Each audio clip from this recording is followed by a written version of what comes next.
All Is it? right. Oh yeah, no, it is. Okay. Yep. We're recording. One, two, three. Hello, everybody. Welcome back to another episode of the Better Basics podcast. I am Matt Stone, and as always, I have my good buddy. It's Dylan Walduter.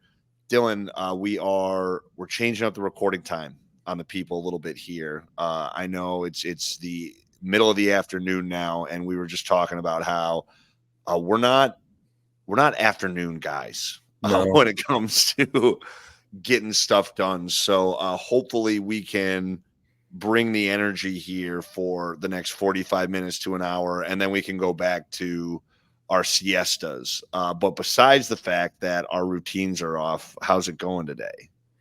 pretty good. You like my new hat? Dude, it's so sweet. Uh, yeah, I Element was I is an was amazing psyched. company. It just showed up at my door. I It's know they do probably that.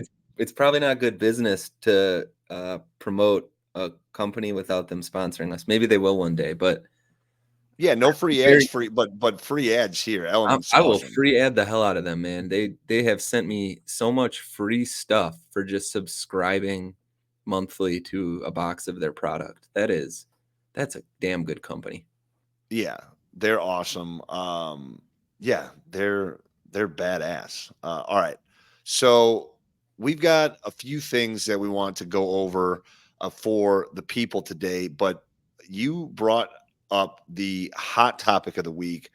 Uh, it's a study that, well, let's just say I've got some questions about it. So I'm gonna let you introduce it, and then I can go over the questions that I have. But basically, for everybody, it is in regards to a study done about the Planetary Health Diet. It seems like this is becoming a thing where popular media is trying to associate the way we eat with the health of the planet. We've talked already about these articles having to do with limiting protein and eating less animal sources of food because of the health benefits to the planet. And even to the point of like making people feel guilty for eating certain things because of the consequences that the planet could face. And I think it's worth noting that no matter what you eat, there's going to be environmental consequences, whether it's beef from an industrial farm or an avocado that's grown in the land. The environment is going to suffer in some way. Like to grow that avocado, they're going to spray it with pesticides and herbicides. A whole bunch of bugs are going to die. They're going to harvest it. Some rats and field mice are going to die. Like there's always going to be these consequences. So it's just odd how popular this is becoming in media to associate the way we eat with the planet itself. And there's probably some justification to some of it. But what they've gone on to do here is look at this new Planetary Health Diet, as you noted. And the headline from the study is that the Planetary Health Diet is linked to a 30% lower risk of premature death. So we once again have this very bold headline, right? Like anybody reads that and thinks to themselves, yeah, I want to be 30% less likely to die. Compared to what? Compared to what? So let's talk about that.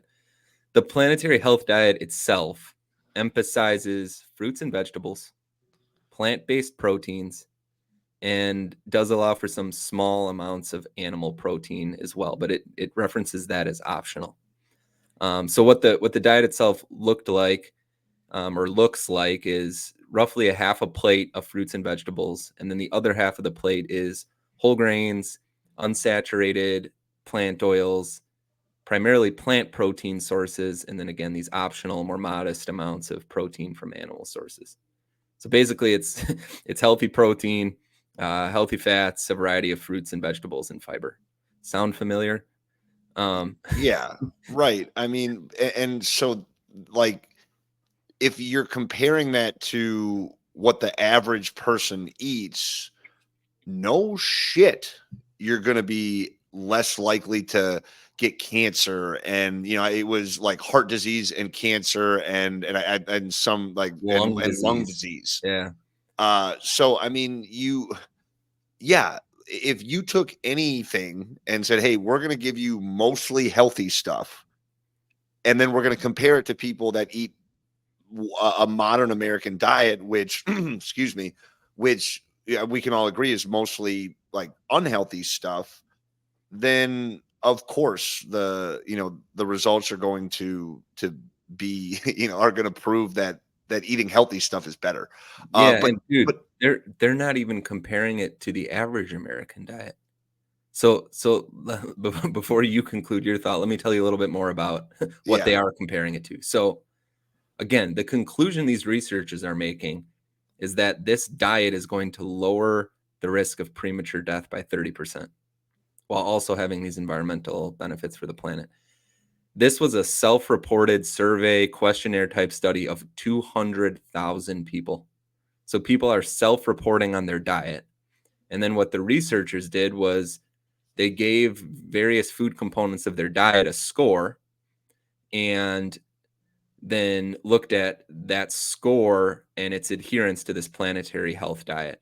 And those in the top percent closest to the planetary health diet had a 30% lower risk of premature death compared to those in the lowest 10% of adherence to the diet. So if you think about surveying 200,000 people yeah. and then you take the worst 10% of diets in that 200,000 people compared to the best 10% of And diets. there's only a 30% difference. Right. Like that, it's actually not that impressive.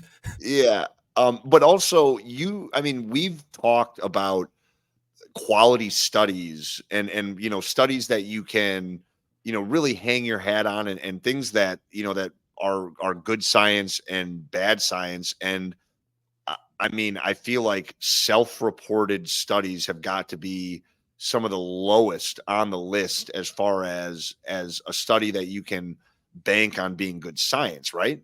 Incredibly so. There's so much potential for confounding variables. So we know nothing else about these people. Do they smoke? Do they drink? Do they exercise?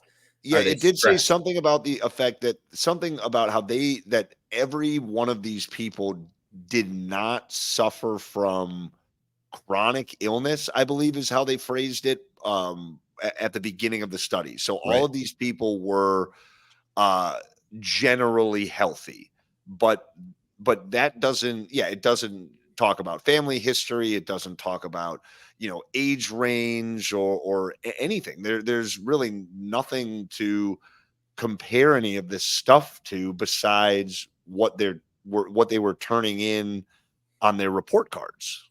Yeah. And I think that the time scale on this too was like anywhere from 4 to 34 years. 4 to 34 years, right. So that's a wide range too. It's certainly an imperfect study. It's one way to study health variables and outcomes.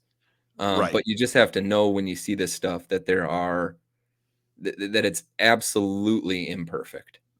Yeah, If and it there's a spin, like, There's always this, well, and the spin is what's frustrating, right? Because if the headline read, "Those who eat fruits, veggies, fiber, and healthy protein and fats live longer than those who don't," I, I think that's fair to say, right? Like right. based on this study itself. But to say that this planetary health diet is is going to cause you to live significantly longer than not being on this planetary health diet, which is what the headline suggests.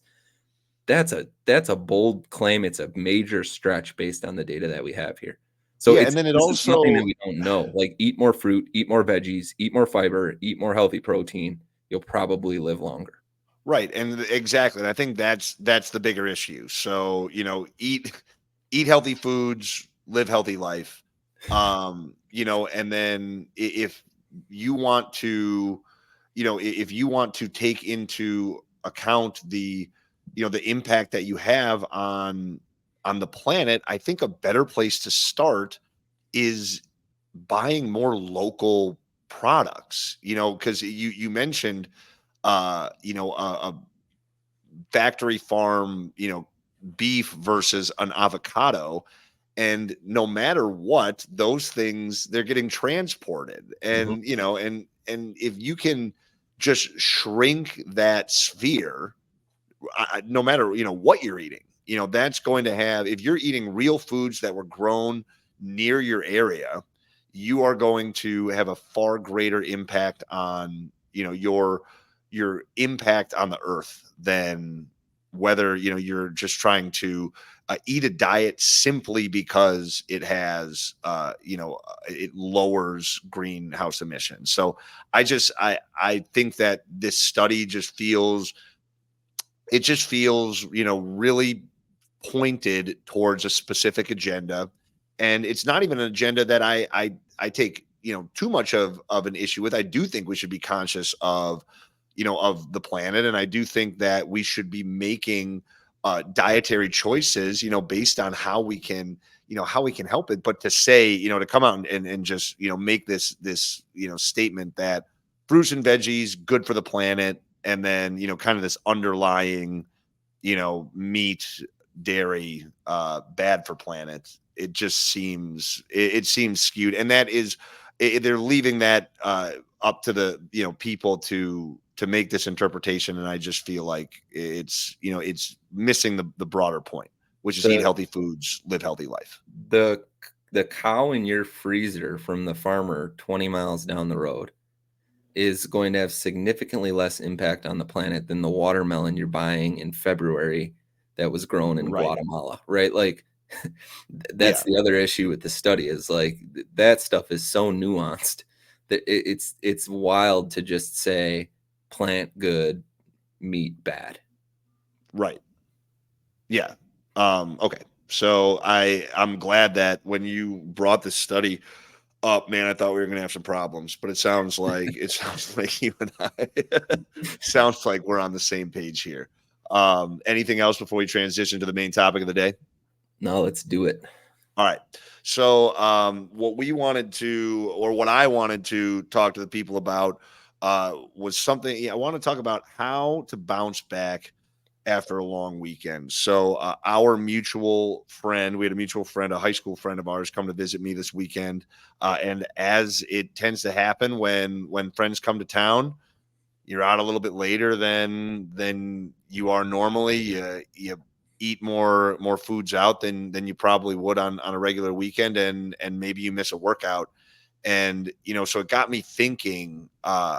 You know, I know I'm not the only one that has spent a lot of time trying to figure out the best ways to bounce back after a long weekend. And so I thought maybe we could just talk about some of our tips and just some advice that we might have for people, when they do run into these situations, because life happens. And the biggest problem that I think a lot of people have with sticking to a consistent, healthy lifestyle is they feel like they're put in these boxes where, they can never stray. And, I know that you and I both agree that the straying is the fun part. The whole point of having a program, having a routine, is so that every once in a while you can, put the routine aside and just do whatever the hell you feel like. So, I think there's a few different places that we could start, but I'm curious to hear your thoughts on, on what you think a good place to start for when you are trying to bounce back after a long weekend, or maybe even, maybe we even start before that the long weekends even begins. Yeah, I think the first point I want to make is there's a 100% chance that you are going to die. So like so keep that in mind and enjoy your life a little bit. Like while you're yeah, I'm with you. Like I think it's good to point we can talk about like while you're enjoying the long weekend, what are some good relationships to have with that? And then after that weekend is over, how do you bounce back from it? And with the knowledge that we're going to die, it's super important that every once in a while we enjoy ourselves and don't restrict ourselves to these boxes. We want to extend our life as long as we can. And that's what a lot of what we're talking about is how do we help, real people that like to enjoy themselves on occasion or even then more than on occasion, but also be able to get back to the healthy habits that are going to expand their lifespan and their health span. So I think the first point I want to make with regards to, like, while you're on this break, you're taking a long weekend, right? Like, you've been super consistent, you're working out, you're eating relatively healthy. It's okay to take a break. You don't have to take all of that with you on your trip.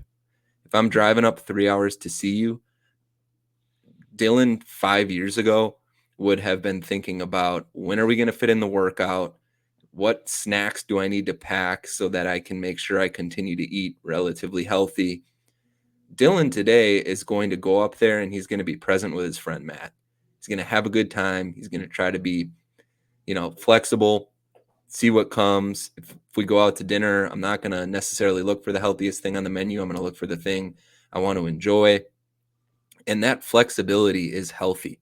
You want to be consistent and you want to be able to get back to consistency, but you're going to die. Like, have some fun, be Hmm. flexible, go on that trip, be present with the experience of that trip, let that trip bring what it brings, and don't throw this layer of stress on top of it that's unhealthy, which is, oh no, I'm ruining my progress. Oh no, I'm falling off of the wagon. If that's how you feel about it, that's what will happen. Right. Yeah. And so I think the place to start is with that mindset, is understanding that it's okay to not be on the program the whole time. It's okay. It's the 80/20 principle. If you have been consistent, you can enjoy the time off. And I think that is one of the major things. Is a lot of times, people go on these vacations and they're thinking about how inconsistent they've been. So I think the whole point is, if you know that you have a trip coming up, if you've got a bachelor party, or if there's a wedding, or you've got a vacation planned, leading up to that trip, it's a good opportunity to just to vet your program and just make sure that you're doing the things leading up to that, so that when it comes time to punch out, you're not like, oh man, like, I wish I'd gotten one more workout in, or I wish, I should have eaten that salad, for dinner, or whatever the case may be. So it's just, having that routine, prior to, is going to make the trip so much more enjoyable, because you're right. The thing that you hate to do is be on a trip, having a weekend where you're just supposed to be enjoying yourself, and then you're sitting there beating yourself up about every decision that you're making. Every time that you go to order a drink, you're like, oh well, I want a beer, but vodka has less calories. So like, if you just, and then you're spending the whole weekend just playing this weird game of like this or that with yourself, when it really should just be about being present in the moment. Like we talked about last week, with eating and how that affects your gut health. Slowing down and just being present with the tasks that you have at hand, it's going to make things so much easier, and you're going to have so much more fun in the process. And having that routine in place before you go do this gives you the freedom and the confidence to know that you have that to go back to, which Hmm. I think is incredibly important. You have to be a little bit careful with that give and take, that relationship to some degree, because you can't exercise your way into a night out either. Like, it's not a trade-off, right? It shouldn't Right. be, I'm going to have a really good week so that I can have a crazy weekend. That's not how this works. Um, but you shouldn't put those stipulations on yourself either. Like, it shouldn't be a give or take. It should be, I am a healthy person with a healthy routine. And part of that healthy routine is, every once in a while, I'm going to go have a good time for my mental health, for my friendship, for my Hmm. community, for whatever it is. So yeah, I think I'm a person who, I hate when people say, I gotta go for a run so I can have a cheeseburger tonight. That drives Yes. me nuts. But I was certainly that way at one point in time, where it was like I felt like I earned it. And Hmm. I don't love that. I think that's a dangerous game to play. It suggests that there's like good and bad in this, and there's not. It's all Right. good. yeah, it makes it tit for tat, Right. and you can't live like that, because then all you're doing is thinking about your past decisions and future decisions instead of actually living in the moment, which is what we're really after. What this is all about is just spending time with the people that you're with, and making sure that you're living that to the fullest. Now, speaking of living it to the fullest, every once in a while you're going to uh, have a few more drinks than you normally would. Maybe you've eaten uh, a lot more food, or maybe certain types of food that you wouldn't normally eat. So, I think it's important that we talk to the people about some tips that we can have for overcoming some of those things, overcoming the hangover, overcoming the bloated the bloated belly from the long weekend. So what are some things, let's start with the hangover. What are some tips that you got for the people about that? If we were really smart and good at marketing this podcast, we would have called it something like "How to Never Get a Hangover Again" or Yeah. tips for curing your hangover," and then a million people would listen to it. The reality is, there's no such thing as a hangover cure. I've tried them Right. all. The only way to prevent a hangover is by not drinking too much. And the reality of life is if you enjoy a few too many drinks every once in a while, you're gonna have a hangover. Especially Hmm. especially as I get older, man. It's like, whew, it doesn't take as much as it used to. And the way that I combat that now is just by being with it. Like, yeah, today the way to cure the hangover is tomorrow night is another night's sleep. Like Right.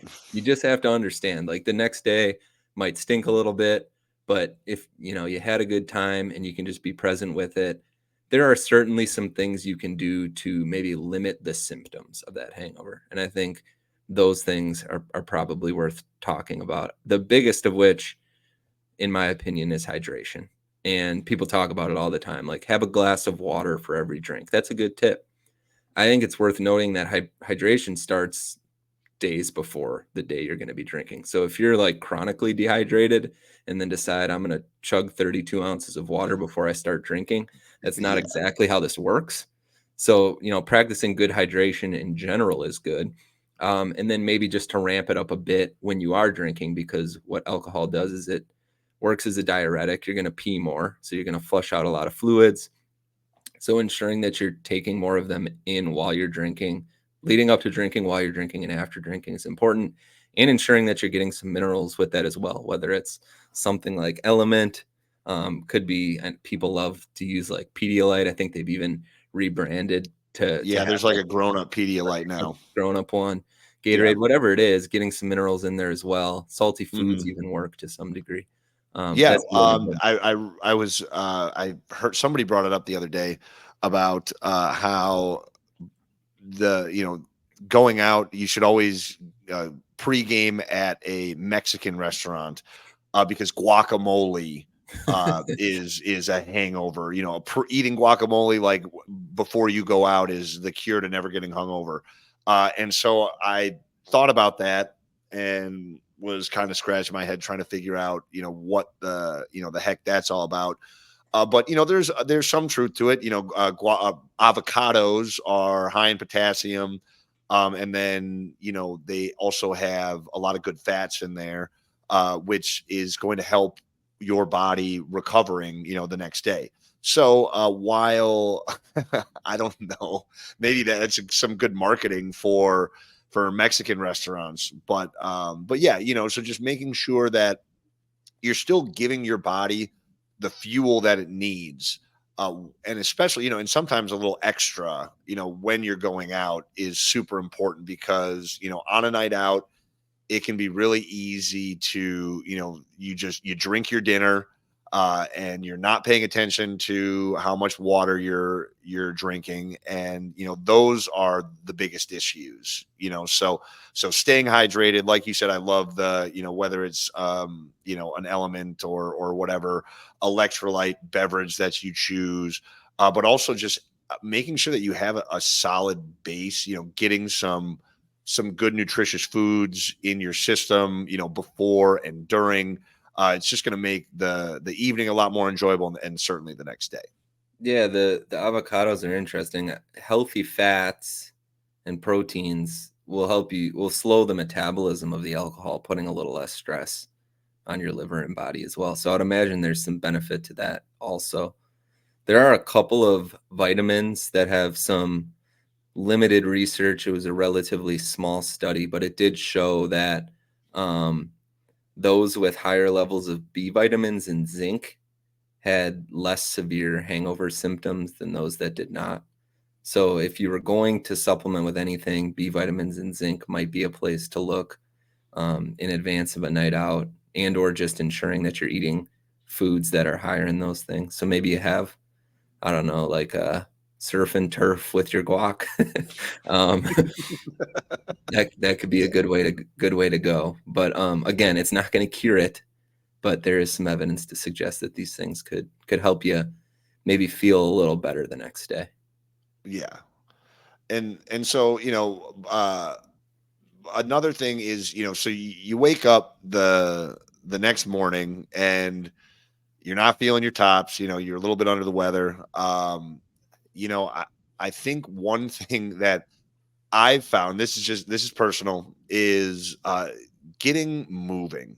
I think we want to just stay in bed and watch TV, and then automatically it's turning towards greasy foods and all of that stuff. And I think I know personally, in order for me to really bounce back, I want to get moving. I want to get some hydration, and try and just start feeling as regular as possible, as quickly as possible.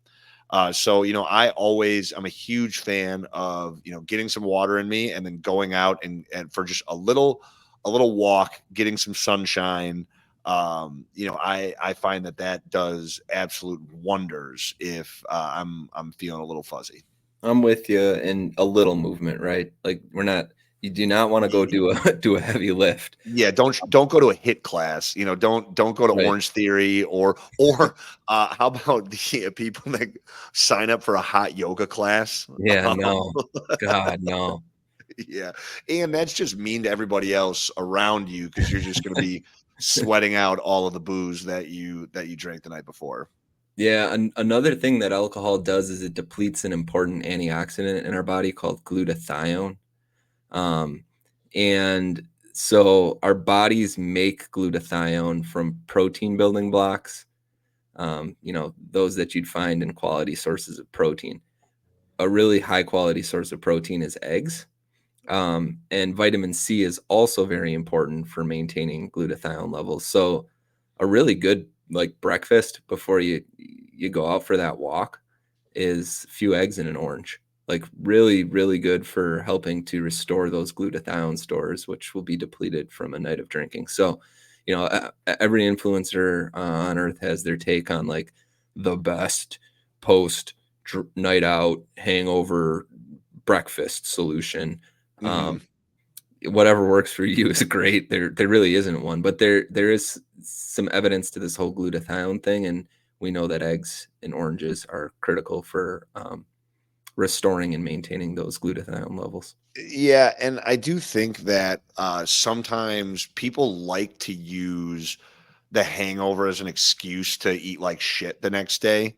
And so, of course, if you're not feeling your best, like it, even if you are feeling your best, like it feels good, like a nice big greasy breakfast or a cheeseburger or whatever, like feels great. And that's not to say that you shouldn't go ahead and treat yourself to that. But, I would challenge people to just, step back, and before you turn to that as option number one, this is what I need to get, feeling right again, trying some of our more conventional tactics. So, the hydration, the light movement, and then yeah, breakfast, with eggs and an orange, and see where that lands you. And then if you decide, for lunch that you want to DoorDash some Culvers, have at it, man.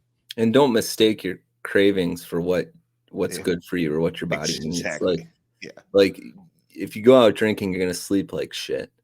And we know that poor sleep leads to greater cravings.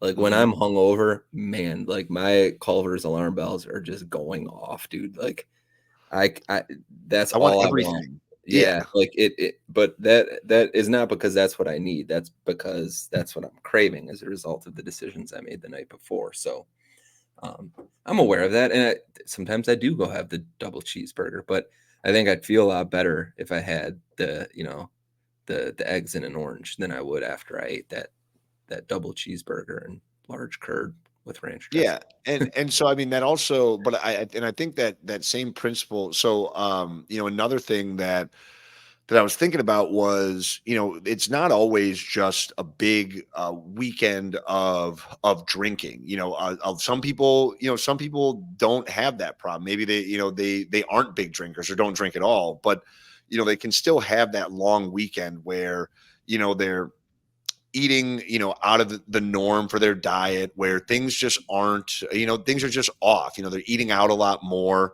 And so I think one really useful tactic, and I still think that the hydration and the movement are those principles are the same. But one thing that I know that I always used to do after a long, weekend was the day, my like get right day. It was, oh, I'm not going to eat anything. I'm gonna, where you almost kind of like you're like punishing, you're punishing your body with a fast because I need to get all of this poison out of my system. And uh, you know, we should never fast as a form of punishment or like a way to, to get right. We need our body needs fuel, and you talked about the glutathione and the building blocks that our body requires to get back to its normal state. And so even if it's not necessarily a long weekend of drinking, but just eating foods that you characteristically that you don't more often than not, just getting, easing back in and not trying to get it all back at once is going to be so huge for your body and mind. Yeah, if you have a consistent routine, the best thing you can do is just return to that consistent routine. Again, there Mhm. is no trade-off in this. Not on the front end or the back end. You can't like eat super healthy and exercise a ton so you can have a crazy weekend. And you can't come back from a crazy weekend and make up for it all by like beating yourself up in the gym and eating nothing either. So this is a journey and it should be sustainable. And so the way that it should work is you should have a consistent, sustainable routine in place. You should allow yourself to deviate from that from time to time, and then you should be able to return to it without any issues. Um, a big thing for me is, to your point, the easing back in component. I've injured myself more in the gym when I've been tired on a Monday morning than any other time because I'm a little dehydrated. I haven't treated my body as well as I should have been, and that is always when the pop in my back occurs, or I get a little sore in my shoulder or something like that. So, return to your routine. But if the schedule says Monday morning you're supposed to do a heavy full body routine, maybe dial that back a bit, maybe lower the intensity down to 60-70% of the max, to give yourself a chance just to get back into the flow of things. There's a really important few studies that point to our ability to build and maintain muscle, and they show that it takes very little to maintain. So it takes some effort to build it, but once you've earned it, you can deviate, you can be flexible. It's not like you're going to lose it all. So you don't have to show up on Monday and feel like, "Oh no, I missed 5 days. I better go hard as hell because I need to make up for all that lost time." That's not how it works. Like you It's can ease yourself back 10%. in 10%. 10% of what it takes to build muscle is what it requires to maintain it. Think about Yeah, that. wow. 10%. Yeah. So, I mean, that if you are somebody that's been consistent and you've been putting on good muscle. And that is actually, I'm so glad that you brought that up, because that's one of the biggest fears that I know that we've both encountered with friends and clients, as they are getting, they're building this consistent routine and they're so proud of the habits that they have developed. But now they've got a vacation coming up, Mhm. or maybe, I'm going out of town, and it's going to be one of those things where they are going to be out of their routine for a minute, and they freak out a little bit, like, oh my, I don't want to lose all of the progress that I've made. And it's such a relief, it's a huge relief for people once they understand that, strength, and also understanding that strength and muscle are two different things. You may come back from, your vacation or your long weekend or whatever, and you should not expect your strength to be, right where it was, but that will come back Fast. near, yeah, like, Yeah. pretty much instant, nearly immediately. Mhm. But that muscle has not gone anywhere, and it takes a long time to lose muscle. So I think that's such a great point that you brought up. The ambition in all this should be to build a sustainable, healthy lifestyle that includes having fun every once in a while, Absolutely. and recognizing that that's healthy too, and that deviating from what you might traditionally consider like optimal health is okay, and that if you do have this sustainable lifestyle routine in place, that a minor deviation from it is not going to ruin your progress at all. In fact, it could be very good for it to some degree. Like taking a break from this stuff every once in a while, taking a deep breath is good for you. So again, like we know people are they're good at losing weight, they're bad at keeping it off. It's all because it's unsustainable what they're doing to lose that weight in the first place. So figuring out what is sustainable and making, you know, this a component of your lifestyle and including it in the bigger picture of what it means to be healthy overall is just so critically important. Yeah. So I mean, take the time, enjoy the weekends with friends. I mean, it's summer right now, so we've got 4th of July, we've got, golf trips, we've got all kinds of great things that are on the horizon here. And the worst thing that you can possibly do is, stress out about your health and wellness routine while you should be enjoying those trips. And that doesn't mean that you just throw caution to the wind and just make the worst decisions possible. Like, Yeah. you gotta keep it all in check, and do what feels right for you. But I think the most important thing that you can do is just be present in those moments. And if it feels like it is a cheeseburger night, then have the cheeseburger. But if it feels like a salad with some salmon on top kind of night, then enjoy that too. And it's all about balance. And the more that we can just be present in the activities that we're doing, the easier that balance becomes. Yeah, don't be the guy that shows up to your friends and family 4th of July weekend with kettlebells in the trunk and your running And shoes meal prep. and your meals prepped so you don't have to eat what Yeah, everybody else is eating. Because 'Cause I've been that right. guy before, and it's you're not doing yourself any favors or any good, and Your now gains are granted, not that sweet. they're They're not, really not. and They're dude, not. honestly, like, if you really enjoy running that much and you wanna go for a run on that weekend and it makes you feel good and it's just a component, like, that's fine, Totally. but don't do it because Right. you're planning on having a cheeseburger that night. There is Yep. no trade-off in this. Go have a good time. It's part of a healthy lifestyle. I love it. All right. Let's transition into the question and answer portion of the show. Dylan, this one was brought to us by you. Would you like to introduce it? Yeah, I'll introduce it and you can address it to start. Perfect. This person is asking about bulks and cuts. So, like, what is a bulk? What is a cut? What's the purpose of it? And how do you do it? Yeah.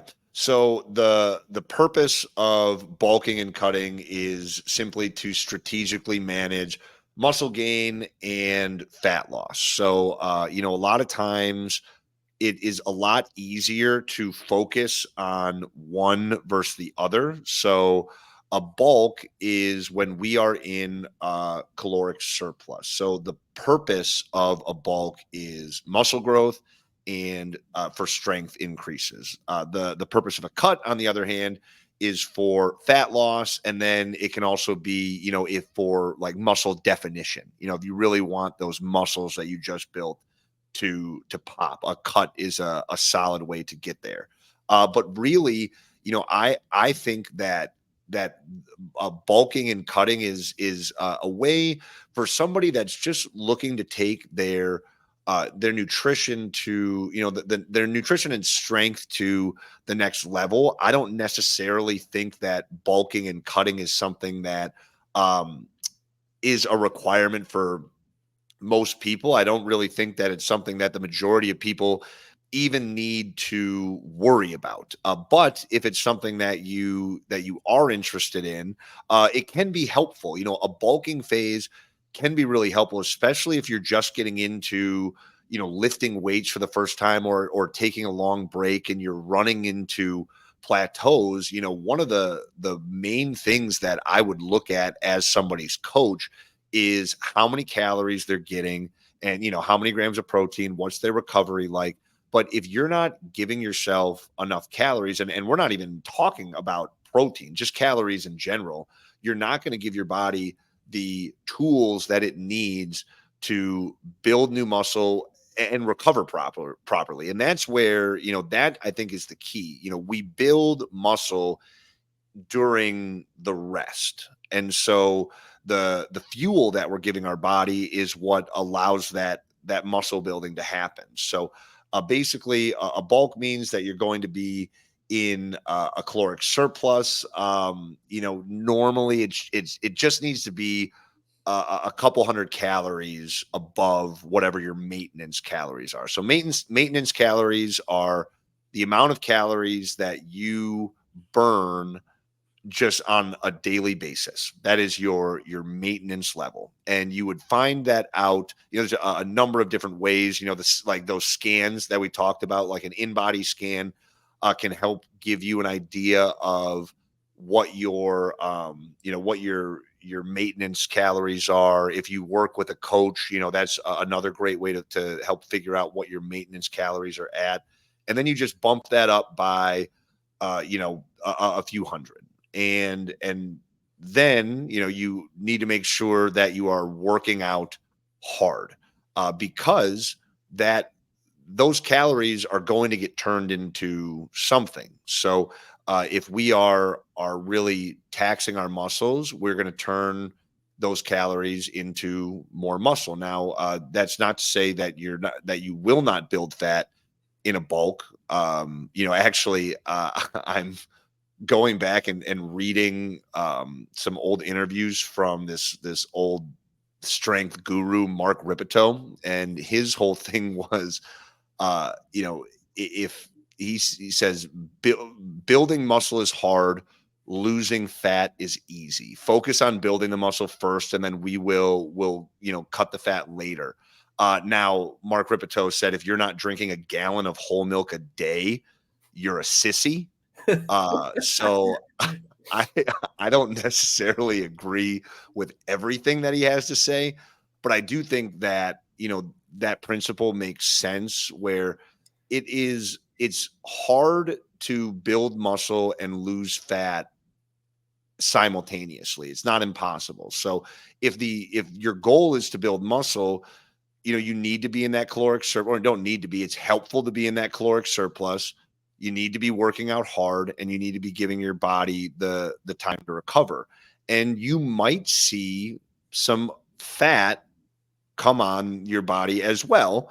And that's where the cut comes in. So now you drop your calories when you're ready to go on that cut just below maintenance, and you keep the protein intake high, you keep working out. Maybe you're implementing a little bit more cardio into the fold. But then once you have built that muscle, then you can cut, and it will absolutely just help lose the fat, while maintaining muscle and maybe, if done properly, still building a little bit. How'd I do? Really good. Yeah. The only thing I would say is I think it's less about nutrition and more about body composition. So, like, it's not necessarily more nutritious or healthy from a nutrition point of view, but it Oh, can be totally. an important lever to manipulate for body composition. Absolutely. And you can build muscle, especially when you're first starting out, without being in a calorie surplus. But as you get more advanced, it gets quite difficult. You almost have to be in a calorie surplus to continue putting on muscle. So if as you advance, if you get more serious about this and you really want to pack on muscle and have that muscle show up, bulking and cutting is how you do that. Now, I'll tell you, I have never. I did go on a short bulk, and I hated the tracking of the calories so much it didn't last very long, and I Mhm. was eating so much food I was uncomfortable. So I never really do this. Like, I eat pretty intuitively. I focus on my protein. I vegetables, fiber, the things we always talk about. And I'm pretty happy with how I build muscle and how my strength progresses. So I think it's for anybody that's getting a bit more serious about the composition of their body. They really want to look, more bodybuilder-esque. There can be some advantages to sort of bulking and training hard to increase your maintenance calories so that then you're at a place where dieting becomes easier. And that's sort of along the lines of what a reverse diet would help you achieve. But yeah, I mean, you find this a lot in like the bro lifting cultures where they'll spend a couple months bulking up, they'll pack on a bunch of muscle, but they'll put some fat on as well. It won't really show up a ton. Then they'll go on a 2-3 month cut, shed a lot of that fat, maintain the muscle, and they'll look shredded as hell. So if that's something that is interesting to you, this would be the way to go about doing that. But otherwise, I think if I'm really trying to build some muscle, I might I typically have 3 eggs for breakfast. I'll have 4, and maybe I'll add in a shake.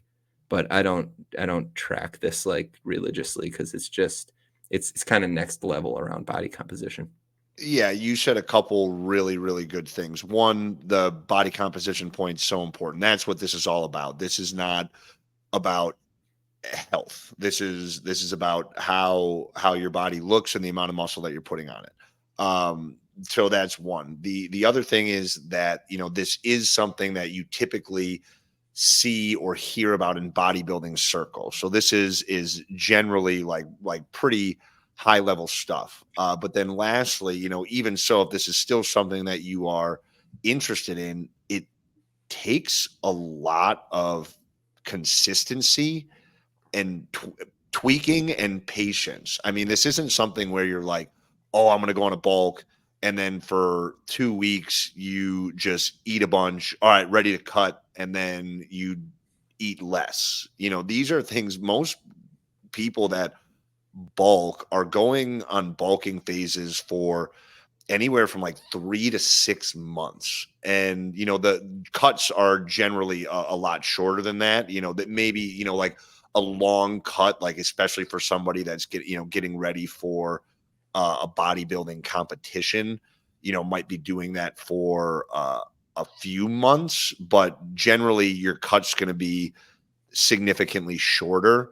But for everyday people, I mean, I agree. I think the most important thing that you can do is just start to pay attention to the foods that you're putting in your body and how they make you feel, and just developing more consistent habits around your exercise routines and your eating habits, and you're gonna find your body's level. You're going to find that weight that your body's most comfortable at, and it's more about what we can do about how we can make that weight look, as opposed to manipulating the number on the scale. So it is something where if you're really interested in it, I think we gave you some, solid advice. We're always we'd always be, happy to talk to people more in depth about it. But I'm with you. It's not something that I really ever use, and it's for that same exact reason. I hate the consistent tracking. It just doesn't. It's not enjoyable for me. It bums me out. It frustrates me, and I just think it's annoying. Yeah, it requires a pretty meticulous process. So if it's something that interests you and you really want to get after something like this, it's probably wise to have the support of a coach. You may hear the term dirty bulk. Dirty bulk essentially Yeah. refers to people that just use a bulk as an excuse to eat like an asshole and end up fat. Um, I like that. but if this is something you want to dip your toes into, I would, you know, weigh myself for a month, get to a place where the scale's not really moving and I'm eating, a pretty consistent diet over that period of time. And then, sort of like I mentioned before, then for the next couple of months, add an egg, add a protein shake, couple hundred calories high in protein, and that should get you into a bit of a surplus. And then, you should pack on some muscle, and then from there, cut out an egg and cut out the shake. Or like you can kind of manipulate and work with it a little bit without being so intensely into it as maybe some of the bodybuilding world is. So that might be a way to kind of dip your toes, and if you're interested in exploring it a bit. Yeah. Yep, yep, yep. All right, let's get the heck out of here, man. Before we transition to the sad song of the week, let's just go super short plug. TheBasicTrainer.com has got everything that you need to get started in the gym. It's got a free at-home workout program, Basic Home, and we've got that one's totally free, by the way. Did I mention? Download it today. And then we also have Basic Muscle, which is our 12-week flagship strength training program. Please check them out. Dylan, I was going to surprise you. I was hoping that it was going to be here in time, but I ordered an I Lift a Sad Songs tank. I'm so excited for You it better have that on next week. to be here next week. You bet your ass that I am going to. I'll unbox it. I'll do an unboxing for the Ooh, people. let's do it. And yeah, we'll see. So I'm pumped to get that. But we do have some great merch, including our I Lift a Sad Songs tank top and Basic Trainer tees. But speaking of sad songs, it's time for the I Lift a Sad song of the week. Dylan, no pressure, but I had multiple people reach out and say that they absolutely loved the Oh, Miley man, recommendation that I gave them last week. So let's see, what do you got for us this week, my friend? it kind of makes me want to change my mind. I wasn't gonna go with anybody quite as popular as Miley Cyrus. Um, Man, I got a few on here I'm excited to introduce.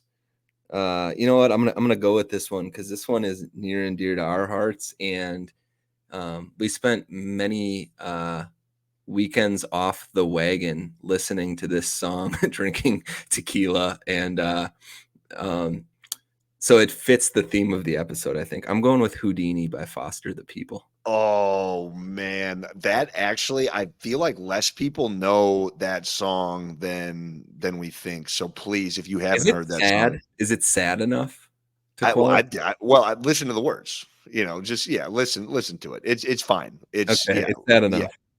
Yeah, we're Um, we're gonna actually, you know what? We'll put it up to the people. Listen to Houdini by Foster the People and tell us, is that actually a sad song? Is yeah, it a sad enough song to be included in the I Lift a sad song of the week playlist that we are building on Spotify currently?